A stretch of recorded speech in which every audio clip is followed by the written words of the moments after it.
Sit out in the rain, Mom said. You'll embarrass Marcus. Then the CEO spotted my husband. My sister didn't simply spill a glass of expensive red wine over my ivory silk gown. She stared straight into my eyes and informed the security staff that staff members weren't permitted to shed tears in front of the attendees. The liquid spread across my torso like a fresh injury revealing itself. I sensed the chill penetrating my fabric to my skin, but what truly froze me wasn't the cold.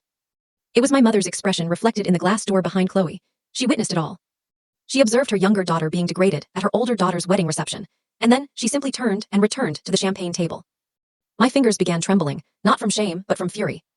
As the deep red wine absorbed into my gown, I glanced beyond Chloe's triumphant grin and noticed my husband's dark SUV arriving at the valet area, and I realized that in just 1 minute.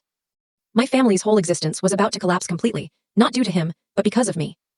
My name is Nora Whitfield. I'm 34 years old, and I'm a soil scientist. This is the tale of how I finally emerged from obscurity.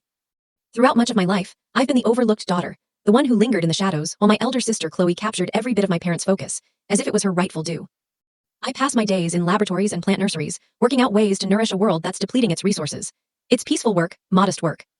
To my parents, Frank and Diane, it represented a profound, searing source of disgrace. Chloe wed a man called Marcus Kellner, a senior vice president at Agro Global, one of the biggest agricultural corporations globally. Marcus owned a vehicle worth more than my full postgraduate studies and sported timepieces that could finance a medical facility. My parents regarded him as nobility on a visit. In contrast, there was my husband, Ethan. I encountered Ethan at a seed conference in a dusty convention center in Iowa. He was dressed in plaid shirt and sturdy boots, discussing sustainable agriculture with a fervor that made the rest of the crowd fade away from me. To my family, Ethan was merely the laborer.